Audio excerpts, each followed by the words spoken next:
Good morning, everyone. So nice to follow yesterday's anointing with this one, prostitution. I feel fairly confident in saying that when we hear the word prostitution, we probably think about sex.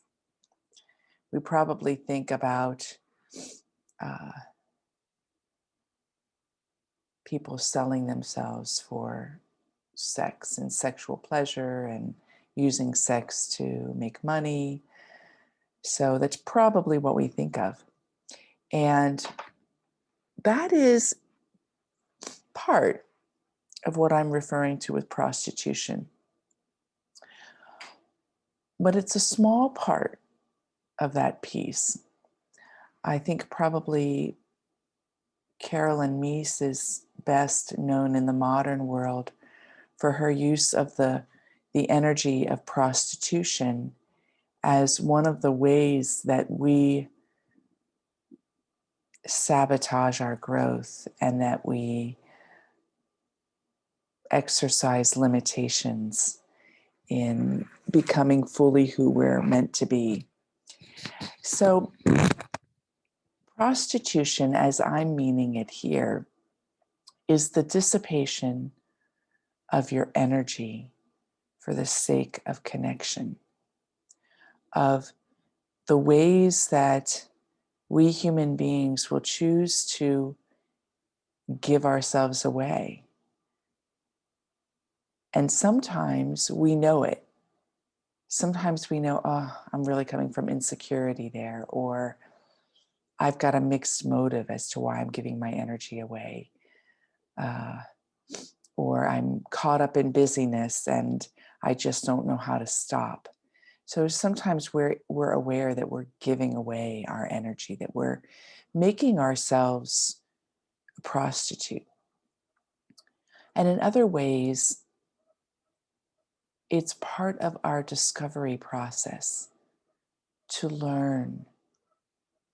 And not just learn, where am I giving myself away, but why am I giving myself away?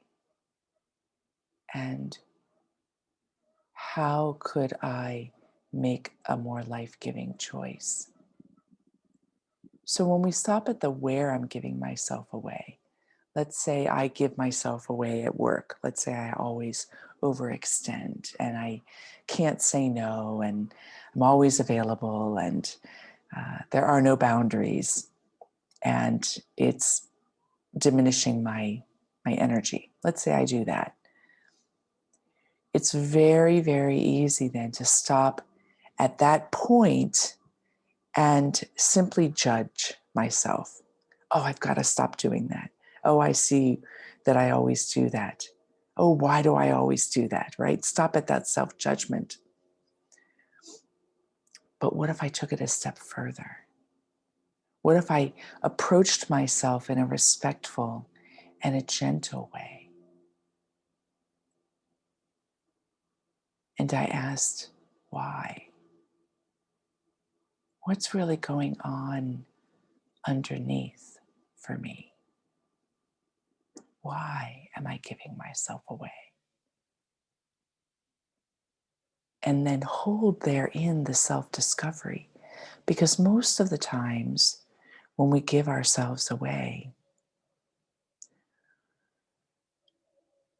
there are good motives involved. Not 100% good motives, but some good motives.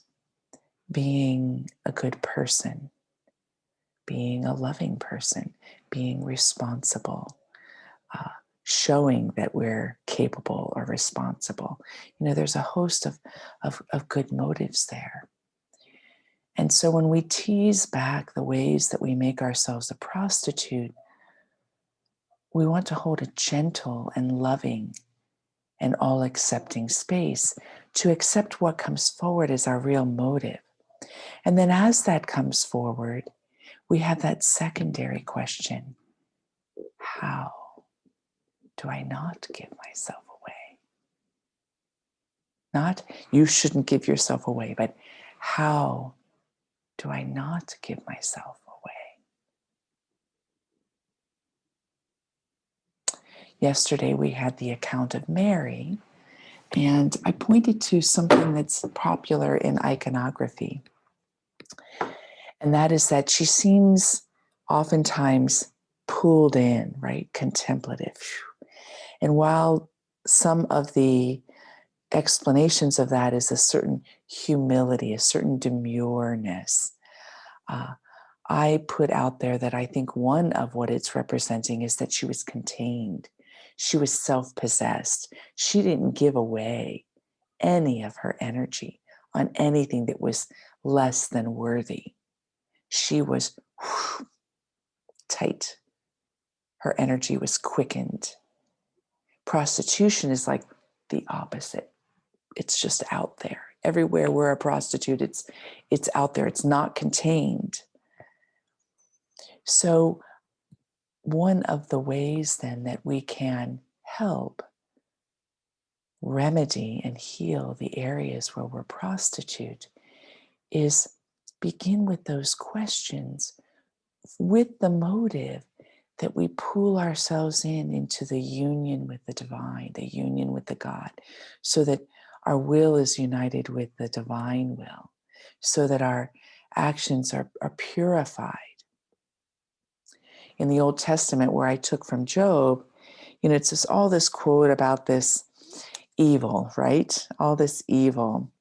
And right before the phrase that I put in the email is, the impious in heart lay up anger for themselves.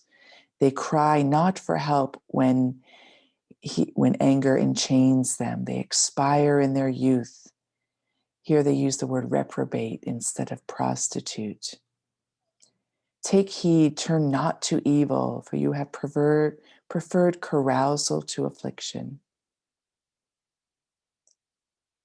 And then there's this reversion. God is sublime in that eternal power. So we can dissipate outwards for the many different motives, or we can pull inward to God, into that sublime place of power. So this morning's mantra softens that, doesn't it? Softens that notion of evil, that whole evil, you'll be damned for evil. Well, we do lose out when we dissipate our energy, right? Because we don't walk away satisfied. We do lose out. So this morning's meditation is a mantra. And this mantra is a Shiva mantra. So I'm not going to get into the whole Hindi understanding of Shiva, except Shiva is the ultimate source. And it's in some cultures, it's a masculine energy, and masculine in Tantra is containment. It's that pulling in, that heightened concentration of power. And for others, it's a non-gender oriented. And ultimately, that's what that is in the highest references to Shiva. So this mantra is very, very simple, and it's all for purity. Very simple. It's Om Amleshwaraya Nama. Amleshwaraya. Amleshwaraya. Om Amleshwaraya Nama. Om Amleshwaraya Nama. Amleshwaraya Nama. And all it is, may I be united in Shiva, the pure one. So we'll be holding that so that our prostitution and all the ways we give ourselves away, that we may be purified, so that we are about the one highest reason that we're alive. So we're simply going to tone it with one inflection. You'll be able to sink right in. So I invite you to close your eyes.